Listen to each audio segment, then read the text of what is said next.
don't know if you can see the disgust on my face. The tom was already on the ground. He was down in there. I guess you can figure out what happened next. Gone.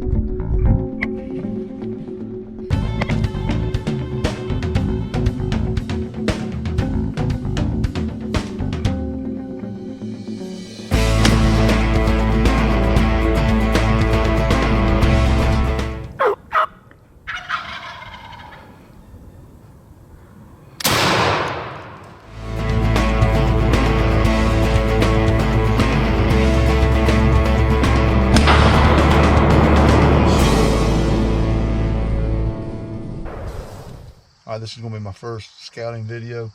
We're less than a month away from the start of the deer season in my home state, so I'm in my side-by-side, and I'm going to go up through here, and we had a heavy rain yesterday, which makes it a perfect opportunity to go out and scout for so many good reasons, but I'll get into that in just a minute.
Yeah, like I said, this is my first scouting video of the year, and I don't want to do a lot of scouting videos, primarily because, like I've said before, and I did this on a short video, the deer do not care while we're in the woods. They're not sitting up there with a pair of binoculars trying to figure out whether we got a bow or a gun. All they know is we're in the woods, we're putting our scent out there, they see us, they hear us, and we're putting pressure on them. So if you're going to scout, you do very light scouting, very minimal scouting. So since it rained yesterday, tracks gonna be a lot easier to find, okay? We had a little bit of wind, so I'm hoping to find some acorns, pods that may have fell out of some oak trees. I know where the oaks are at. So go back and look at your historical data, where have you shot deer in the past at this time of the year. And this is opening day of bow season, so this is early season, so don't think that because you shot a buck back in late November that he's going to be there in early September. Now there's a possibility that he can be, but a lot of times with the rut they might be moving around and the food sources may be changing too. But look at your historical data. Where have you typically shot or seen deer at this time of the year? So we're looking for that. Obviously trails, droppings, like I said, the food sources. We're looking for places to set up a tree stand, and I've stressed this before on some tree stand videos that I put out there. Always pay attention to sunrise, sunset. I don't know how many times when I first started hunting, I'd get out there and put my tree stand up. I was fired up, got in there. Next thing I know, when the sun came up, I was looking at it right in the eyes. I couldn't see. So I had to turn my stand around to the other side or either get down and move to another location. So be conscious of which direction the sun's going to rise or fall depending on when you're going to hunt, morning or afternoon. Be conscious of the wind direction. All right, when does the wind typically blow? Look at your forecast, and be conscious of thermals. In the morning, cool air is coming down, and when you've got a little holler, it creates a Venturi effect, and it's pulling the air down. So if you're expecting the deer to come below you, it's going to blow your scent straight to it. So remember, the air's coming down in the morning, and it's the opposite in the afternoon. As temperatures rise, it's pulling the air back up through that holler. So there's a lot of different things on scouting videos, but you know, they can be very boring. Hopefully we'll get lucky. Maybe we'll get a few deer on here. But I'm going to ease up through here. I would have taken my side-by-side all the way up. Now this is my land here, and it's really close to public land. So I'm going to scout my land, and then I'm going to move over to public land and scout it too. So, you know, God willing, I've got 2 locations, or, you know, 3, 4, 5 locations, as many locations as you need to get set up for, you know, opening day and beyond opening day. Now, we'll get into this a little later. Everyone's got a different opinion on how often you should hunt a stand. And I'm gonna talk about in hopefully in some upcoming videos on my philosophy. It's a little different. So we're gonna get in here, do some scouting. Like I said, look for some food sources, tracks, trails, and if I can find a really big track with maybe some split toes and it's wide, maybe it's a buck, because this is August. Obviously, you're not gonna have any rubs. Well, in my area, we're not gonna have any rubs. So I'm going by the historical data, old rubs from last year. You can still see those, and we'll see what we can come up with.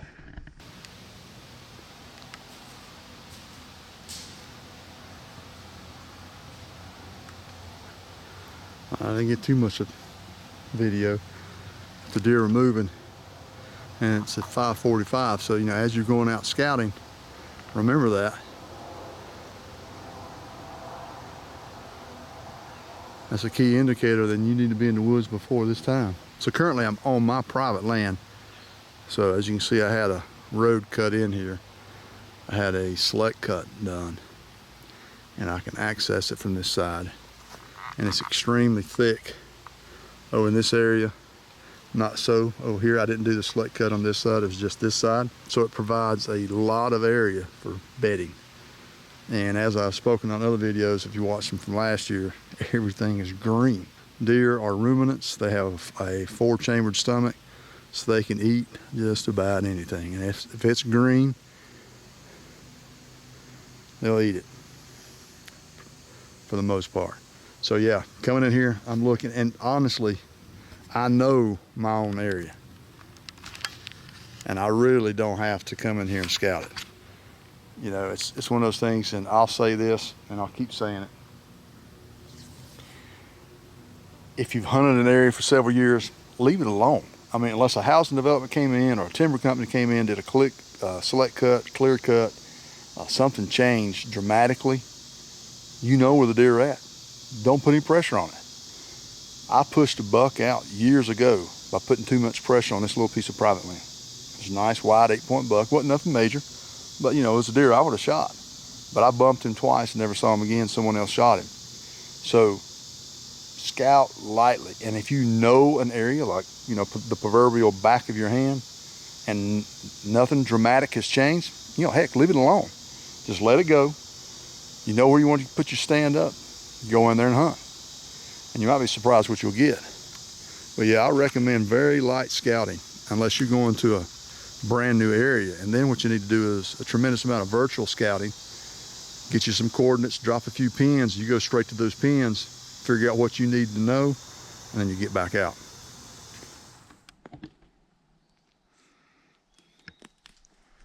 Last year there was a tremendous amount of mass crop. I mean, it was one of the heaviest I'd seen in years. And typically on your oaks, they're sporadic. It just depends on various things. Obviously, frost, heavy rains, drought, whatever. But then a lot of times they're also every other year. I think red oaks are every other year, white oaks are every year. So I'm just coming in and taking a look at the current inventory. Now your local biologist will have a mass crop survey. You can call them and they can give you an idea. I don't know what time frame they typically do it in every state. But usually in my state by September, they've got some information for you. So you can call your local biologist and get some information from them, or do the easier thing and the more entertaining and beneficial is get out here and look yourself. So not very many oaks here, but I want to show you this whole ridge is lined with red oaks and white oaks. So what I'm going to do is I'm going to hike on this logging road right here, and I'm going to come back down the steep section. Hey, deer follow the path of least resistance. Why can't we? So I'm still looking for some tracks. Hadn't seen that many tracks, and I'm looking for some browse lines, but I already know this area. So in my mind, I shot an 8-point buck. It's been 10 or more years ago. And I'm gonna go to that one area. I'm gonna make a U-turn, come straight back out, and I'm done. So I'm looking specifically, like I said, for those trails, the historical data I've got in my mind already because I'm familiar with this area. If I can find a big track. and there's a couple of apple trees up there. There's an old apple orchard. I'm gonna go up there and take a look because deer really like apples. All right, I want you guys to take a look at this. See how these have been cropped off, almost the same level. That's what you call a browse line. I call these water reeds. I'm sure there's another technical term for them, but the deer really like them. And on these creeks, things like this, when you walk through here, you can see the browse line. Let's walk over here.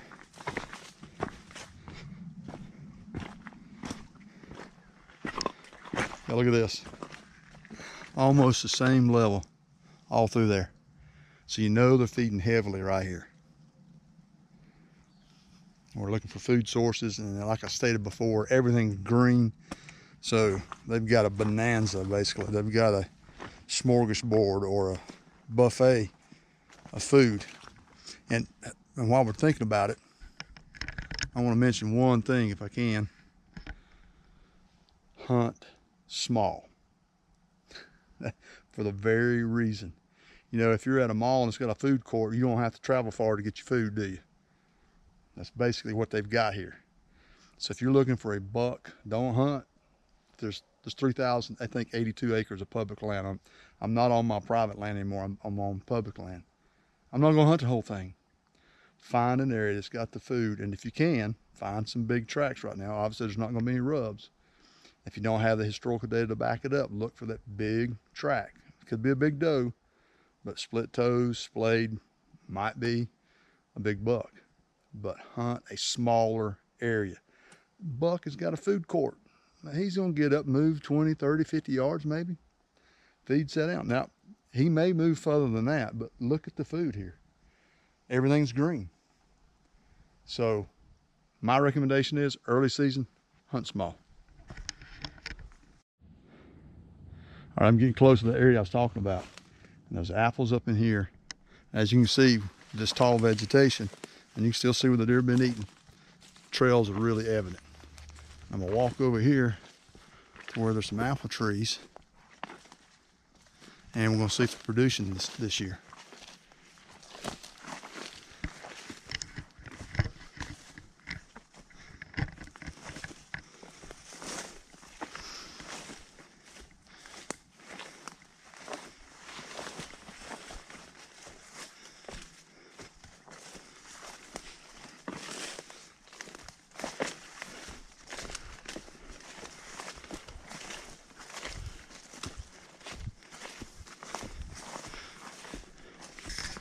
I don't see any yet. There you go.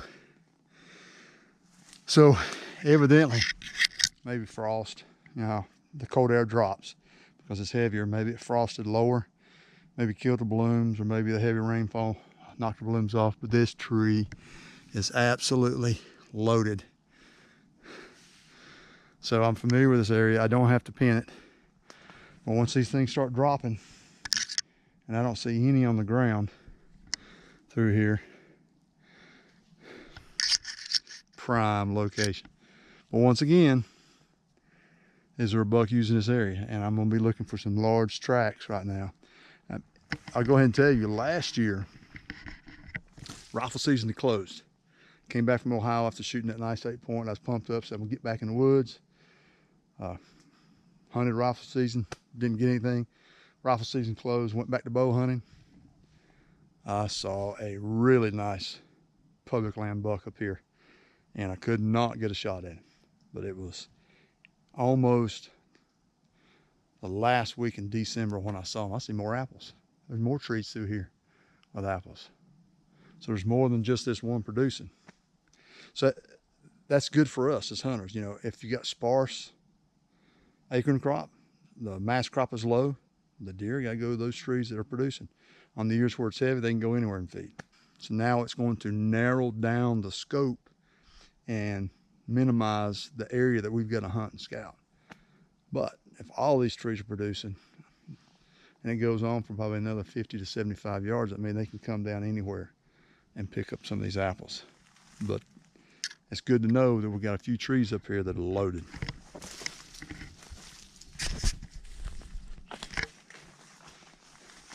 More apples right there.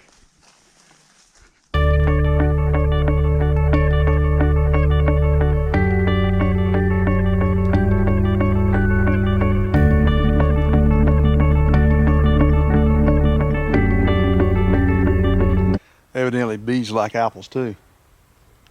So I got to remember that hive's there. Definitely not something you want to bump into while you're walking to your stand or out of your stand. But I did find some more apple trees. They're down in here. So it looks like the soft mass is going to be pretty heavy this year. There's actually some on the ground. Walk over here. Yeah, there we go. One there. That was actually one that I picked up and ate part of it.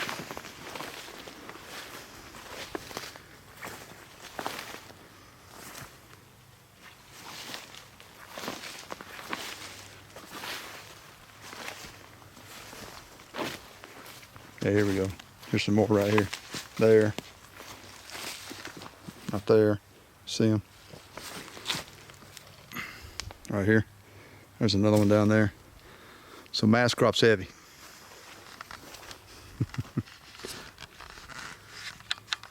So's the bee population. We definitely gonna stay away from that. I'm a little confused. We've had a tremendous amount of rain this year. Now we haven't had much rain in the last, 4 or 5 days, even though it did rain yesterday. And these small creeks dried up. So if you're in an area and you're having a drought or low rainfall, look for a water source. And if you remember, I did a video, I put in a water source on my property. I've got about 14 acres, really close. And I put it above the bedding area. I checked it today. It does have water in it, but I need to add some more to it. So who knows what the weather's going to do between now and opening season. So I need to keep my water level up just in case, hey, might draw a big buck in. Now, to kind of close the loop on this video, I said I was going to hike all the way up to where I shot that 8-point, and this is exactly where I shot him. I believe I was in that tree right over there. It's hard to, nope, I was in that tree right there. Heavy rain came, I got drenched. I stuck it out. I didn't see anything. I said, well, I'll get down and, try to wring some of my clothes out. That was a mistake. I should have stayed in there because the bucks started moving. I was down on the ground, looked up on that ridge right there, and there were 2 bucks. And one of them was a really big buck. The smaller buck came down. He was a 2.5-year-old, and that was one I shot. So, yeah, long story short, that's why I'm in this area. And this area also has, there's 1, 2, 3, 4, looks like 5, 6, no, that's maple. 6, 7 red oaks right here in this area. So there's a tremendous amount. There's potential for a tremendous amount of mass crop. Like I said, you got to go back and check every year and make sure the tree's producing. If it's not producing, it's not doing you any good. So now I'm looking for a big track. But the fact that I know that 80 yards over that way are those heavy apple trees, it's just which trail are they going to take to get to the food court. I mean, that's key. And I can go all the way up there, work my way down here, but when you're on public land and it's all this huge canopy like this, it makes it that much more difficult to try to pinpoint where they're bedding. But a lot of times they'll bed on these ridges right here. I've seen it before, and I'll find the beds up there. There's some small growth of maples and other small trees, and they can get in there, bed down, and they've got the elevation. And then as it warms, like I said, it's driving the scent right to them. So they've got the elevation where they can see, and then they can smell anything coming toward them. It may give them an advantage on hearing also. So that's going to wrap up this video. Real quick, first scouting video for 2024. Getting pumped up. Just getting into the woods gets you pumped up. But like I said, I'm not coming back. I'm going to keep it light. I'm familiar with this area. I know where I've seen deer, where I've shot deer, where I've been successful before. I know where the food's at. So my advice to you is, if you get a heavy rain, get out there.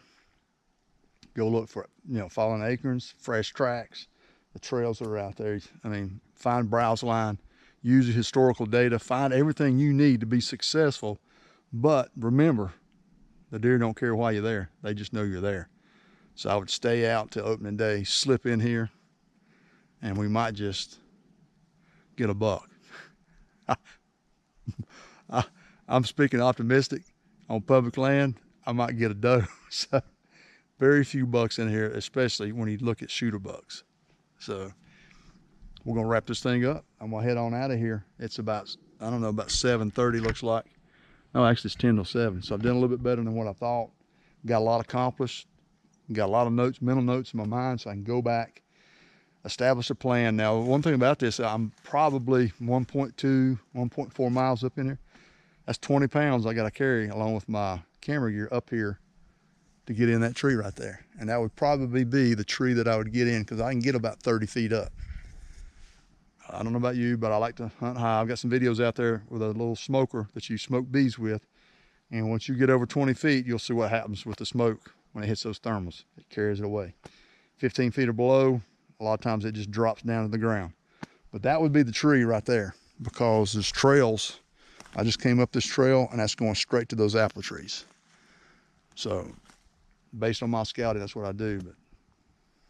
But that's kind of a rough plan, but at least you got to have a plan. Hey, don't forget to like and subscribe. I'm trying to get to 2,000 subscribers. Need to pump this channel up. Tell your friends about us. We'll see you next time.